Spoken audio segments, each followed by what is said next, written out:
ఈరోజు నేను మన స్టూడెంట్స్ కానీ మన ఇండియన్స్ కానీ ఎక్కువగా క్రేజ్ పడుతున్నటువంటి ఒక విషయం గురించి నా అభిప్రాయాలు చెప్పాలనుకుంటున్నాను. కానీ ఇవన్నీ ఓల్డ్ ఫ్యాషన్డ్, నీకు అందలేదు కాబట్టి వాటి గురించి నువ్వు నెగిటివ్గా మాట్లాడుతున్నావు అనకండి. నేను ఏది మాట్లాడినా సైంటిఫిక్గా ప్రాక్టికల్గా అప్లై చేసి దానివల్ల నేను పొందినటువంటి లాభాలు కానీ నష్టాలు కానీ మాత్రమే చెప్తాను. అది అర్థం చేసుకోండి. సెక్స్ అనే అప్పుడు టాపిక్ అందరికీ ఎంతో ఇంట్రెస్ట్. నిజమే, సెక్స్ అనేది అందరికీ ఇంట్రెస్టే, అది అట్రాక్షనే, అది అవసరమే, అది లేకపోతే సృష్టి లేదు, ఇదంతా నేను ఒప్పుకుంటాను. కానీ ఇక అదే పనిగా 24 గంటలు 365 రోజులు మేలుకున్నంతసేపు దాని గురించి ఆలోచించటం అనేది టైం వేస్ట్, ఫస్ట్ పాయింట్. తర్వాత అనారోగ్యం, సెకండ్ పాయింట్. థర్డ్ పాయింట్, మనకి సోషల్గా చాలా చెడ్డ పేరు వస్తుంది దానివల్ల. అది మనం ఎంత కంట్రోల్లో ఉంచుకుంటే అంత మంచిది. మన ఆహార నియమాలు జాగ్రత్తగా పాటిస్తూ, ఎప్పుడూ ఏదో ఒక పని మీద మనం కాన్సన్ట్రేట్ చేస్తూ, ఎప్పుడూ మంచి గురించి ఆలోచిస్తూ, ఎప్పుడూ కన్స్ట్రక్టివ్గా ఏదో వర్క్ చేస్తూ ఉంటే దీని గురించి మనం అంతగా బాధపడాల్సిన అవసరం లేదు. ఎంతోమంది ఆడవాళ్ళు చిన్న వయసులోనే భర్త చనిపోతే కూడా 2, 3 బిడ్డలు, 5 మంది, 10 మంది బిడ్డలను పెట్టుకుని కూడా జీవనోపాధి గురించి జాగ్రత్త చేసుకుని ఎప్పుడూ శ్రమపడుతూ ఎంతో బాగా ఆ బిడ్డల అభివృద్ధిలోకి తీసుకొని వస్తూ ఈ సెక్స్ అనే దాన్ని జయించారు. అలాగే మగవాళ్ళు కూడా ఎంతో అభివృద్ధి పొందినటువంటి వాళ్ళు, మ్యారీడ్ కాకుండా అన్మ్యారీడ్గానే నిలబడిపోయిన వాళ్ళు, ఎంతో ఉన్నతమైనటువంటి శిఖరాలను అధిరోహించిన వాళ్ళు ఉన్నారు. రతన్ టాటా అందులో ఒక ఆయన, అబ్దుల్ కలాం ఇంకొక ఆయన, ఇలాగా మన కంటికి కనిపించేటటువంటి వాళ్ళు చాలామంది ఉన్నారు. వీళ్ళు మనకు పేరు తెలుసు కాబట్టి నేను మీకు చెప్తున్నాను. అలా కాకుండా కూడా పెళ్ళే చేసుకోకుండా అసలు సెక్స్ అనేటటువంటిది ఏంటో తెలియకుండా కూడా హ్యాపీగా ఉన్న వాళ్ళు ఉన్నారు. కాబట్టి అదేదో చాలా ఉన్నతమైనటువంటి ఒక విషయంలాగా, ముఖ్యంగా మగవాళ్ళు మగతనం ఉన్నది అంటే 24 గంటలు ఎవరో ఒకరి గురించి ఆలోచించాలన్నట్టుగా ఆలోచిస్తున్నారు. ఇది చాలా హానికరమైనటువంటి విషయం. దానివల్ల వాళ్ళకే అనారోగ్యం. అది అర్థం చేసుకోవట్లే వాళ్ళు. చాలా వీక్నెస్ కలిగిస్తుంది. స్పర్మ్ అవుట్ అయినప్పుడల్లా మగవాడికి చాలా వీక్నెస్ కలుగుతుంది, ఆడవాళ్ళకైనా అంతే. ఇది ఆలోచించకుండా ఈ డాక్టర్స్ చాలామంది ఈ మధ్యకాలంలో సెక్స్ అనేది ఉండాలి, రోజుకు ఒకసారి ఉండాలి, లేకపోతే నెలకు ఒకసారి ఉండాలి, 10 సార్లు ఉండాలి, లేకపోతే సెక్స్ లేని జీవితం వేస్ట్, సెక్స్ లేకపోతే ఆ అనారోగ్యం వస్తుంది, ఈ అనారోగ్యం వస్తుంది అని చెప్తున్నారు. ఇదంతా వేస్ట్, బోగస్ మాటలు. సెక్స్ అనేది రీప్రొడక్షన్కి మాత్రమే చాలా అవసరం. ఆ వయసులో తప్పకుండా, అందుకనే దేవుడు మనకి ఆ కోరికలు కూడా కలిగిస్తాడు. ఆ తర్వాతి కాలంలో అంతగా అది అవసరం ఉండదు. అందుకనే మనకు కూడా ఆ అవసరం లేకుండా అనారోగ్యాన్ని కలిగిస్తాడు దేవుడు. ఇతర దేశాల్లో భార్యకు చోట భర్తకు చోట సంవత్సరాల తరబడి గడుపుతున్నారు. మరి వాళ్ళకి సెక్స్ అవసరం లేదా? వాళ్ళకి ఎంతో డబ్బు ఉంది, కావాలనుకుంటే ఆ ఉద్యోగం మానేసి ఇద్దరు ఒక దగ్గరే ఉండొచ్చు.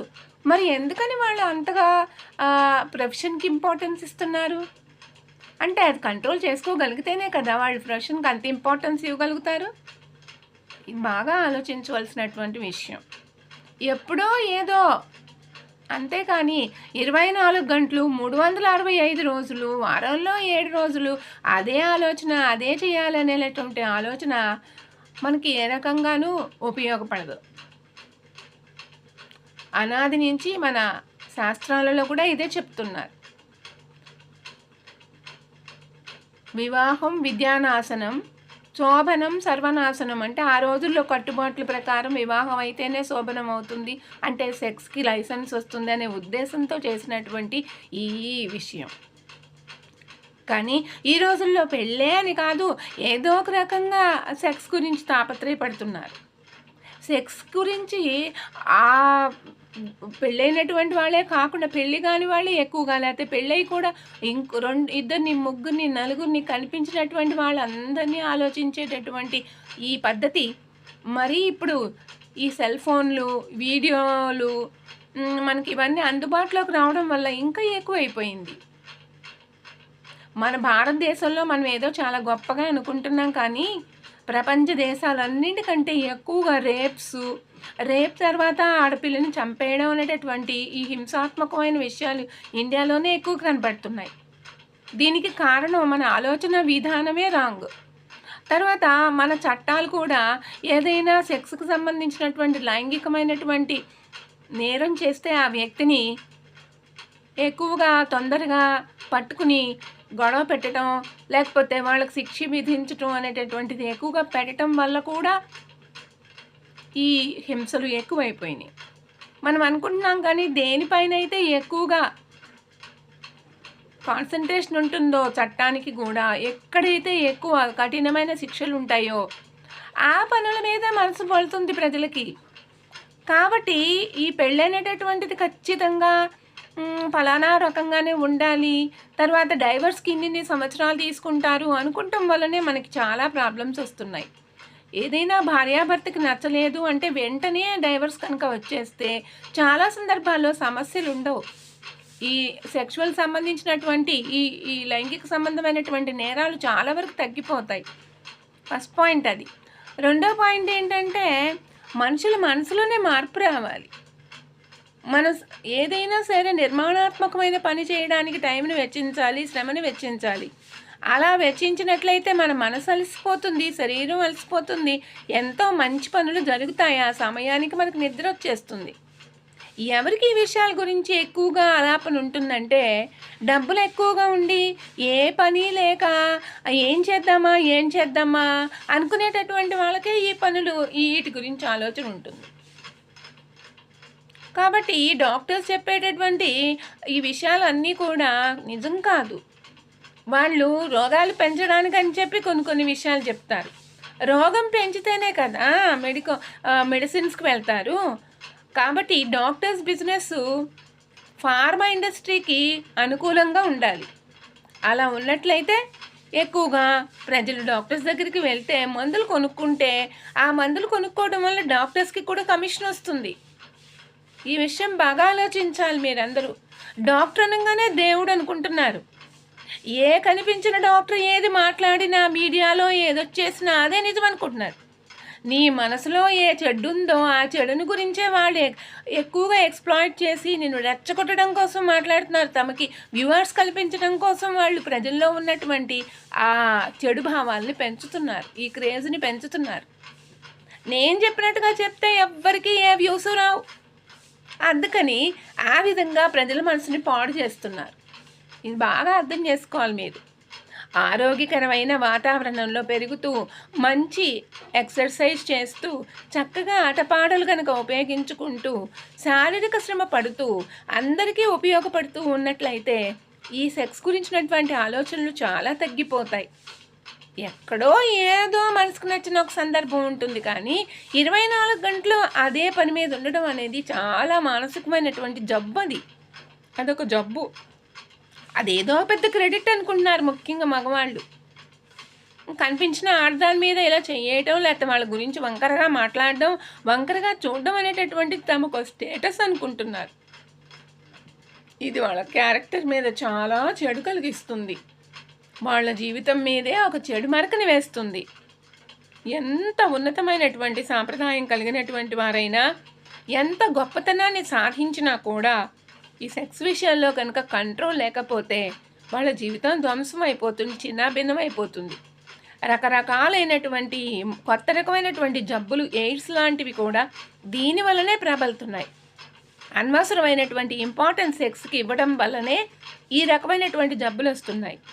ముఖ్యంగా మగవాళ్ళకి 35-40 ఏజ్ వచ్చిన వెంటనే వచ్చేటప్పటికే నడుము నొప్పి, కీళ్ళవాతాలు, కాళ్ళల్లో ప్రాబ్లమ్స్ ఇవన్నీ రావడానికి కూడా సెక్స్ మీద అనవసరమైనటువంటి కాన్సన్ట్రేషనే. ఇది బాగా అర్థం చేసుకుని తగినటువంటి విధంగా మనసును మళ్ళించుకుని తగినటువంటి క్రియేటివ్ యాక్టివిటీస్ చేసినట్లయితే ఈ ప్రాబ్లమ్స్ ఉండవు. దానికి నేనే ఒక ఎగ్జాంపుల్. నాకు 44 ఏళ్ళ వయసులో మా హస్బెండ్ చనిపోతే నాకు ఇప్పుడు 63 ఏళ్ళ వయసు వరకు నేను ఎంతో యాక్టివ్గా ఉన్నాను, ఎంతో హ్యాపీగా ఉన్నాను, ఎన్నో పనులు నెరవేరుస్తున్నాను. నా పిహెచ్డి చేసి పూర్తి చేసుకున్నాను. నాకు 54 ఇయర్స్కి నాకు పిహెచ్డి వచ్చింది.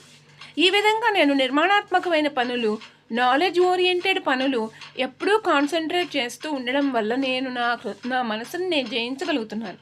నేనేం మునిని కాదు, నాకు కూడా కోరికలు ఉంటాయి. ఆ కోరికల్ని మనం కంట్రోల్లో పెట్టుకోవాలి.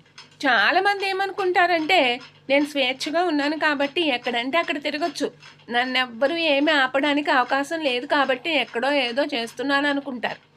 మా ఊర్లో వాళ్ళైతే ఇలాగే అనుకుంటారు. ఎందుకంటే నేను హ్యాపీగా అట్రాక్టివ్ డ్రెస్సెస్ వేసుకుని హ్యాపీగా తిరుగుతూ ఉంటాను. దానికి దీనికి సంబంధం లేదు. నేను ఏ మగవాళ్ళతో బయటకు వెళ్ళను. నేను ఏ రకమైనటువంటి షాపింగ్ చేయాలన్నా, హోటల్కి వెళ్ళాలన్నా, నాకు నచ్చిన ఆహారం తినాలన్నా, బట్టలు కొనుక్కోవాలన్నా నేను ఒక్కదాన్ని చేసుకుంటాను. ఎవరిని నేను హెల్ప్ అడగను. ఎవ్వరి దగ్గర రూపాయి కూడా తీసుకోను.